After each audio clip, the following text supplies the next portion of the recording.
아이포드 디터넷이다. 안녕하세요. 열장언니예요. 시험관 시술 받은 내용들을 정리하면서 저도 많이 찾아보고 궁금했던 배아 이식 당일날, 그리고 그 후 1차 피검사까지 피말리는 시간들 어찌 보냈나 정리해봤어요. 이식 당일, 남편이랑 같이 가려고 8월 17일 임시 공휴일에 배아 이식을 정했더니 사람이 정말 많았어요. 이렇게 난임 부부들이 많구나 새삼 느꼈죠. 난자 채취할 때랑 달리 침대에 누워있다가 들어가서 배아 사진 보았어요. 마리아 병원은 사진을 주는데 병원마다 다 다르다고 합니다. 수정했을 때는 중하급이라고 들었었는데 5일 배양 후 중상급이 되었다고, 모양이 예뻐서 잘 될 거라고, 잘 시술해 주시겠다는 선생님의 따뜻한 말이 위로가 되었어요. 배아 사진 모양 다 검색해보니 보통 5일 배양이면 눈사람 모양이나 감자 모양의 배아가 좋다 하더라고요. 근데 제가 받아본 사진은 골프공 모양? 어떤 모양일까 궁금했는데 착상 과정만 남은 분열이 끝난 감자 배아래요. 이식은 정말 살짝 뻐근한 질 초음파 느낌으로 금방 끝났고 이식 후 30분 정도 쉬었다 가라고 해요. 하루 전에 후기들을 검색해보니 바로 나가도 되고 되려 안정을 더 취했다 나가기도 한다고 하지만 배아 사진 보고 검색해보면서 20분에서 30분 누워있다가 나왔어요. 후기에서 봤을 때 내려올 때 침상이 높아서 깜짝 놀랬다라는 얘기가 있었는데 뭔 말인지 알겠어서 피식 웃음이 나와 저도 사진 찍어봤어요. 그것 때문에 혹시 이식한 배아가 흐를까봐 걱정하는 분도 있고 바로 화장실 가면 또 내려올까봐 걱정하는 분들도 있던데 그 정도로 쉽게 나오지 않는다고 해요. 올 때는 차로 왔는데 방지턱에서 덜컹거릴 때 괜히 느낌상 좀 걸렸지만 그것도 괜찮다고 합니다. 나갈 때 샌드위치랑 두유를 간식으로 줘요. 점심시간이 살짝 넘어서 출출했는데 일단 챙겨오고 남편이랑 점심 먹으러 갔어요. 배아 이식 후 착상에 좋은 음식이라며 가장 많이들 먹는 게 추어탕이더라고요. 하지만 비린내 엄청 예민한 저는 추어탕은 못 먹거든요. 아기를 위해서 용기 내 드시기도 하던데 그 다음으로 많이 먹는 갈비탕을 선택했어요. 음식은 뜨끈한 걸 먹어도 이식 후 누워있을 때 배찜질은 하면 안 된다고 해요.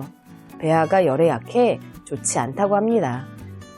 시험관 이식 후 당일은 누워있었어요. 후기를 보면 누워있어, 눕눕해라, 너무 누워도 안 좋으니 일상생활을 해라, 또 둘 다 상관없다 등이 있었는데요. 제 경우 5살짜리 아이가 있어서 어차피 일상생활을 할 수밖에 없기에 이식 당일은 남편과 아이를 키즈카페 보냈어요.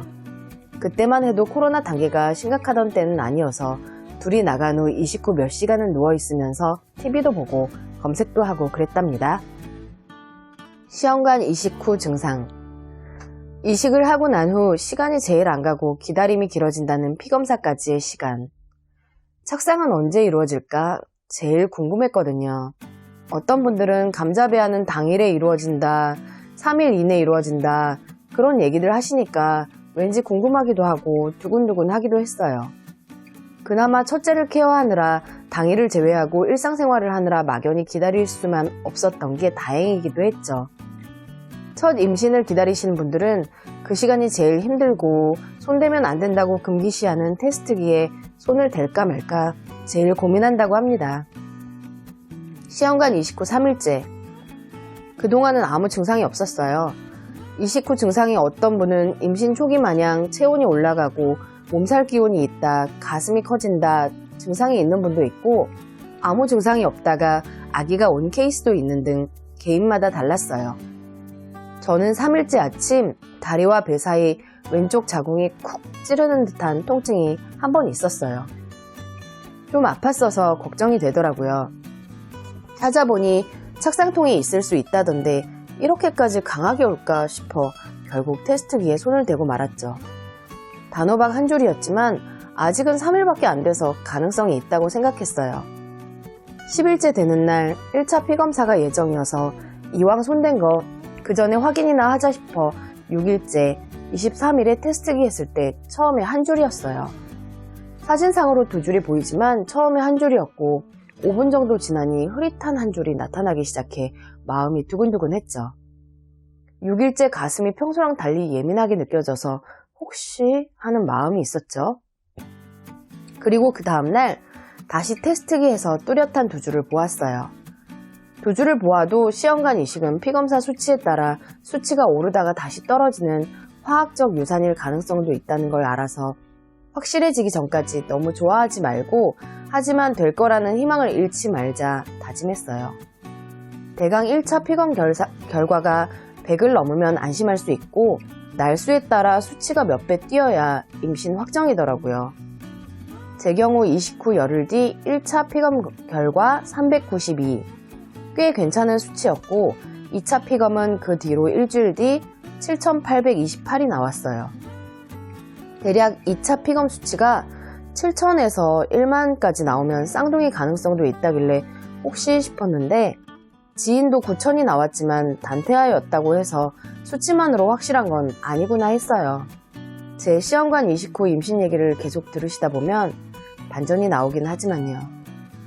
시험관 이식 후 증상을 폭풍 검색해보는 분들에게 를 보신다면 지금까지 너무 열심히 잘해왔잖아요.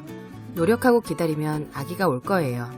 최대한 마음 편히 갖고 눕눕을 하든 일상생활을 하든 힘들거나 무리하지만 말고 기다리시면 좋겠어요.